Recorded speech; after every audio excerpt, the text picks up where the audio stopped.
Assalamualaikum warahmatullahi wabarakatuh, teman-teman. Selamat pagi. Kami dari kelompok 3 mengambil tema atau isu tentang Bambang Puryanto atau beliau biasa dikenal dengan sebutan Bambang Pacul. Beliau adalah Ketua Komisi 3 DPR RI dari fraksi PDI Perjuangan. Teman-teman, Bambang Pacul memberikan statement yang sangat kontroversi. Dari kelompok kami setelah berdiskusi kami sepakat bahwa kami sangat menyayangkan apa argumen yang dikeluarkan dari mulut Bambang Pacul tersebut di rapat pembahasan terkait 349 triliun tersebut yang lagi viral. Di dalam rapat tersebut, Bambang Pacul mengatakan bahwa kami anggota dewan di sini itu nurut sama ketua partai. Jadi kalau ketua partai ngomong apa, kita siap. Nah, hal itu sangat disayangkan, teman-teman, karena kami menilai DPR RI itu memiliki beberapa fungsi. Pertama, anggaran, yang kedua, pengawasan, yang ketiga, legislasi. Di sini kita fokus di legislasi atau perundang-undangan. Jadi, dengan pendapatnya atau argumennya Bambang Pacul ini, kami beranggapan bahwa produk-produk hukum yang sudah dirumus dan telah menjadi sebuah kebijakan yang dihasilkan melalui proses-proses legislasi dari DPR RI ini tidak berorientasi kepada rakyat, namun berorientasi kepada kepentingan-kepentingan partai, bukan kepentingan rakyat. Karena di situ jelas Bambang Pacul itu sebenarnya menggambarkan realita yang ada, bagaimana kebijakan-kebijakan ini bisa lahir, bisa muncul, bisa terbentuk dari proses legislasi yang ada. Jadi kami sebagai kaum intelektual dari mahasiswa ini sangat menyayangkan statement-statement yang disampaikan oleh Bambang Pacul di sidang atau di rapat pembahasan 349 triliun tersebut. Sudah seharusnya mereka sebagai wakil rakyat yang diberikan amanah berorientasi kepada kepentingan dan kebutuhan masyarakat untuk memenuhi kesejahteraan masyarakat Indonesia. Mungkin itu teman-teman, selanjutnya teman-teman bisa melihat videonya dan kami sudah wawancara beberapa orang dan orang-orang tersebut sudah memberikan berbagai pendapatnya masing-masing. Silakan disimak teman-teman, terima kasih. Selamat siang. Perkenalkan, saya Anida Rizkia, perwakilan dari kelompok 3. Izin mewawancarai Bapak. Sebelumnya boleh perkenalkan dulu nama Bapak siapa? Oh, boleh. Nama saya Bapak Nasiruddin. Profesi Bapak sebagai? Saya wira swasta atau petani. Ya. Kepentingan Bapak sedang apa di sini? Ini ngantar anak mau tes jam 1 nanti TBK. Saya izin bertanya boleh Bapak? Boleh. Sebelumnya sudah teman saya jelaskan dari yaitu kebijakan statement Bambang Pacul di Komisi 3. Saya ingin tahu apakah Bapak tahu isu tersebut yang sudah dijelaskan Baru oleh tahu teman sekarang saya? yang disampaikan Bapak tadi. Baru tahu sekarang. Apakah Bapak tahu mengenai tugas DPR? Minimal tahu. Yang pertama ya tentang pembuatan undang-undang, yang kedua tentang anggaran, dan yang ketiga adalah apalagi yang ketiga. Apa ya? Lupa loh. Pembuatan anggaran, turun undang-undang, dan mewakili kepentingan kebijakan yang kembali kepada rakyat. Lalu bagaimana pandangan Bapak mengenai statement yang dilontarkan oleh salah satu anggota dewan tersebut? Tentang statement yang disampaikan Bambang Pacul itu, saya atas nama warga rakyat Indonesia sangat tidak setuju karena sudah keluar dari tugas dari dewan tersebut. Katanya, kalau misalkan kebijakannya kembali kepada mengikuti keinginan partai, itu sudah jauh dari tugas seorang dewan. Seharusnya mereka adalah wakil rakyat menyampaikan dan kebijakannya yang kembali kepada kehidupan masyarakat luas seperti itu. Lalu selanjutnya, apakah menurut Bapak sebagai wakil rakyat merasa bahwa sikap yang ditunjukkan oleh dewan tersebut sudah mewakili kepentingan rakyat, Pak? Sangat tidak mewakili. Sangat tidak mewakili. Karena mereka berpihak kepada kepentingan partai. Ya, lalu selanjutnya, apa harapan Bapak untuk wakil-wakil kita di sana? Ya, wakil-wakil kata itu, wakil DPR itu setiap ada kepentingan, ajuan yang disampaikan oleh masyarakat kita, mereka respon gitunya sesuai dengan undang-undang yang memang berlaku di dewan gitunya. Gitu. Jadi kembali kebijakannya untuk kepentingan rakyat. Gitu. Terima kasih Bapak sudah Ayo. memenuhi perbincangan hari ini, sudah menjawab pertanyaan-pertanyaan dari kelompok kami. Terima kasih. Ayo sama-sama. Merekam Bapak dan memasukkan video dalam tugas kami ya Pak. Sebelumnya perkenalkan, nama saya Wiana Puspita Ningrum. Saya dari kelompok 3 dari Prodi Ilmu Pemerintahan Fakultas Ilmu Sosial dan Ilmu Politik Universitas Singapura Bangsa Karawang. Nah, di sini saya ingin mengetahui nih pendapat Bapak mengenai statement dari Bambang Puryanto atau yang dikenal dengan Bambang Pacul yang sedang ramai diperbincangkan pada saat rapat di Komisi 3 DPR RI. Langsung aja ya Pak ya ke pendapat. Untuk pertanyaan yang pertama nih Pak, apakah Bapak ini mengetahui dari isu tersebut yang sudah dijelaskan tadi oleh teman kami Pak? Mengetahui, jadi apa lewat informasi kadang-kadang kan dari Facebook, televisi juga, Internet ya Pak ya? gitu, Ya baik. Dan seharusnya nggak sepantasnya begitu ya pakai Iya. rakyat. Tidak sesuai ya Pak? Seharusnya nggak sesuai, nggak apa ya, nggak sesuai apa yang diinginkan rakyat ya. Cuma tujuannya maupun itu kan juga bagus ya, nggak apa penyitaan itu ya, aset itu ya, yang korupsi kan gitu. Iya. Tujuannya bagus ini, cuma di DPR digancangnya begitu.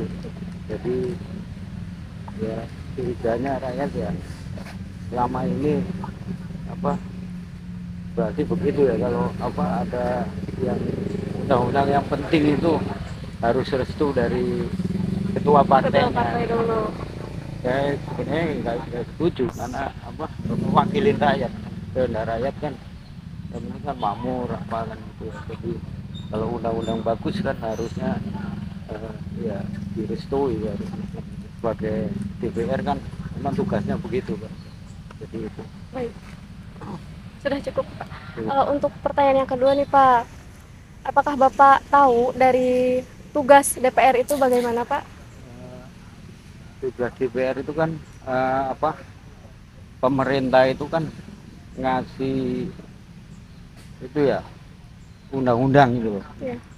Pengesahannya kan DPR gitu. Seharusnya kan ya kalau nilainya bagus kan harusnya ya DPR ngerestuin, harusnya tujuannya kan baik untuk kemakmuran rakyat ya, saya kira juga harusnya ya nggak dipersulit gitu. Baik Pak. Untuk pertanyaan yang ketiga nih Pak, bagaimana pandangan Bapak mengenai statement yang dilontarkan oleh salah satu anggota dewan tersebut? Pandangan Ya, Bapak saya bagaimana? sih kurang setuju. Tidak setuju ya? Iya, kurang setuju karena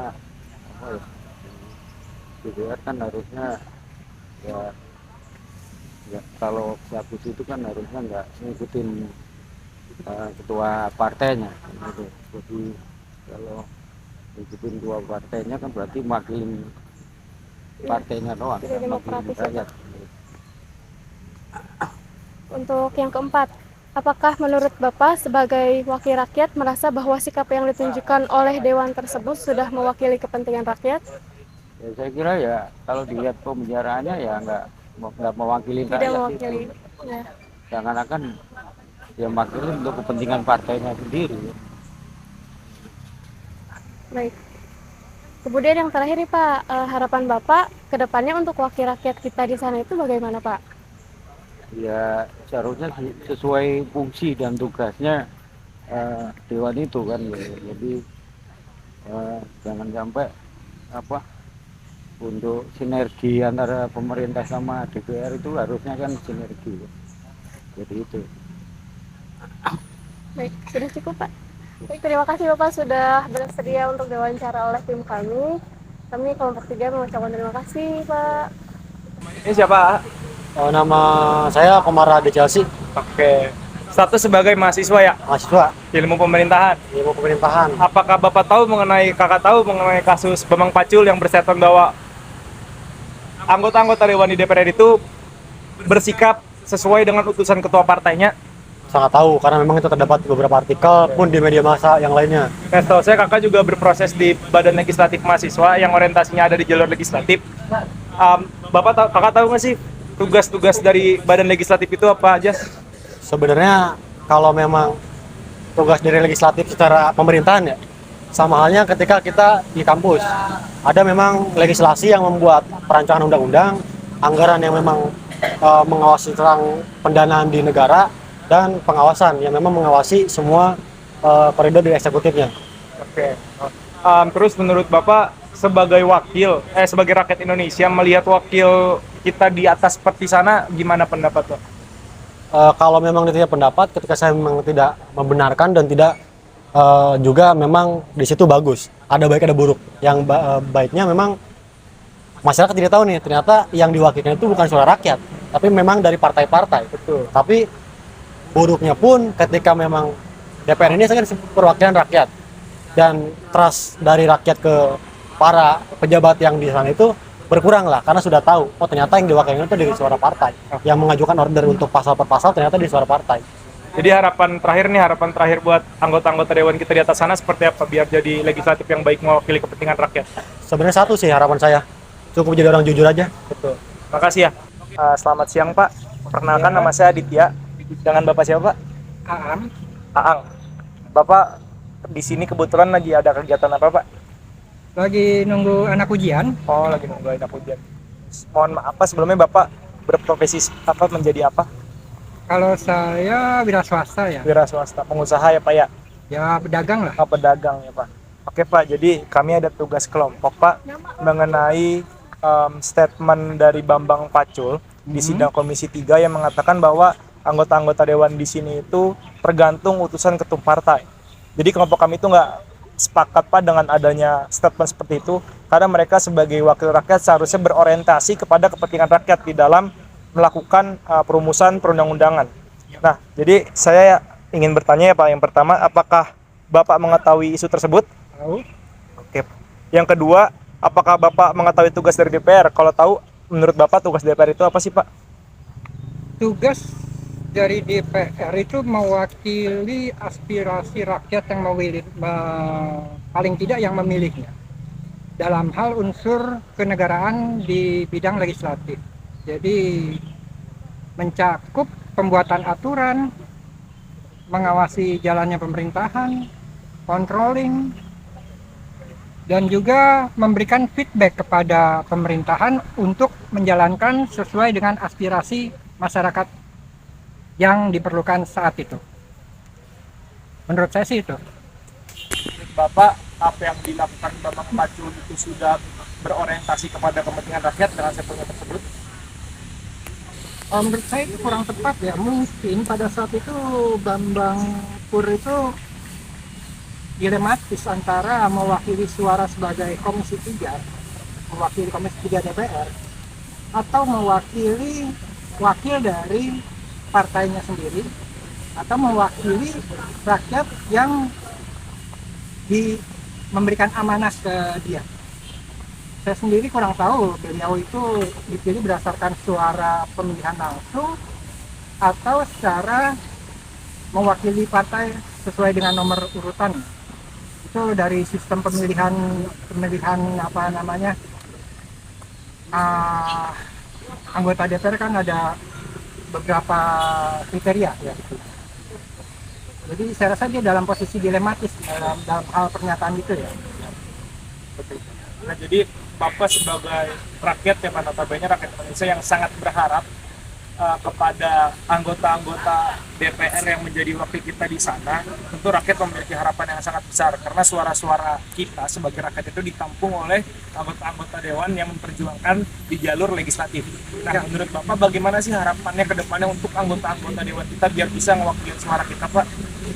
Kalau harapan saya sih ya para wakil rakyat itu lebih memperhatikan kondisi dan keperluan dari rakyat keseluruhan, ya, bukan satu persatu atau sekelompok. Dari segi budaya sekarang kan sudah semakin modern. Mungkin bisa bikin polling atau mungkin bisa bikin survei atau lembaga survei pun banyak. Benarkah undang-undang yang diusulkan saat itu tuh sangat diperlukan atau tidak, atau misalnya bikin studi bagaimana dampaknya terhadap accountability dari keuangan negara. Bisa dilihat mungkin dampaknya mungkin kalau misalnya 300 triliun dalam 13 tahun, berarti anggaplah 10% dari transaksi itu yang real ya. Jadi 30 triliun dalam 13 tahun berarti satu tahunnya itu sekitar 3 triliun. Itu ya kalau cuma buat benerin jalan udah cukup-cukupan nggak? Benar. Dan seperti di Lampung mereka membutuhkan sekali, cuman apa ya, cuman beberapa ratus miliar, moga-moga udah bisa gitu. Jadi dampaknya mungkin bisa sangat berarti, apalagi itu baru dalam sektor beberapa gelintir di satu kementerian. Di kementerian lain belum, dalam pemerintahan daerah belum. Jadi kalau memang undang-undang yang diusulkan itu dampaknya signifikan, saya rasa ya sangat perlu. Pak, makasih ya Pak, itu yang dapat kami sampaikan, dan saya mau ucapkan sama kelompok saya terima kasih kepada Bapak gitu yang sudah bersedia menyatakan pendapatnya di ruang-ruang demokrasi seperti ini Pak. Oke, terima kasih ya Bapak. Oke ya. Sebelumnya perkenalkan, saya Arjuna Wijaya dari Prodi Ilmu Pemerintahan FIKA. Di sini saya akan menanyakan perihal statement Bambang Pacul tentang kebijakan di Komisi 3 DPR RI. Sebelumnya dengan siapa? Saya Daval Fendi dari Fakultas Hukum Universitas Kebangsaan. Langsung ke pertanyaan pertama aja ya. Iya. Apakah menurut apakah kamu mengetahui isu tersebut? Untuk isu tersebut saya tahu tentang statement yang diberikan oleh Bambang Pacul. Terus menurut kakak tugas dari DPR ini tuh bapak tahu nggak sih? Ya, untuk fungsi basicnya sendiri ada pembahasan, anggaran, dan juga legislasi. Itu dasarnya ya, kalau mengacu pada Terus menurut kakak, pandangan kakak tuh mengenai statement yang dilontarkan sama Bambang Pacul itu gimana? menurut saya jadi menyia-nyiakan perjuangan yang selama ini udah dikeluarkan sih tentang demokrasi dan lain-lain. Maksudnya kalau pendapat dari sesama yang punya jabatan aja disangkal, apalagi pendapat dari rakyat di luar. Terus ke pertanyaan selanjutnya ya. Menurut kakak sebagai wakil rakyat, sikap yang ditunjukkan sama Bambang Pacul ini tuh udah sesuai belum sih? Kalau pertanyaan langsung sesuai atau tidak sesuai, ya tidak sesuai. Ya, tidak. Terus pertanyaan terakhir ya. Menurut kakak tuh harapan buat wakil-wakil di sana tuh gimana? Ya kan sesuai fungsinya aja sebenarnya udah disusun dengan baik dan sesuai dengan demokrasi yang kita anut. Kenapa susah banget ngejalaninnya dengan ngikutin fungsinya aja? Gitu aja sih. Terima kasih ya kak. Ya, sama-sama. Oke, baik. Dari kelima narasumber ini dapat disimpulkan bahwasannya mereka tidak menyetujui terhadap statement yang dibuat oleh Bambang Pacul, karena sikap Bambang Pacul tidak menunjukkan karakternya sebagai anggota legislatif. Anggota legislatif yang mana merupakan sebagai penyalur aspirasi rakyat. Karena dilihat dari pembicaraannya bahwa Bambang Pacul hanya akan menuruti perintah partai. Sekian berita yang dapat kami sampaikan. Saya Anida Rizkia pamit undur diri pada pagi ini dan sampai jumpa di waktu dan acara yang sama esok hari. Selamat pagi.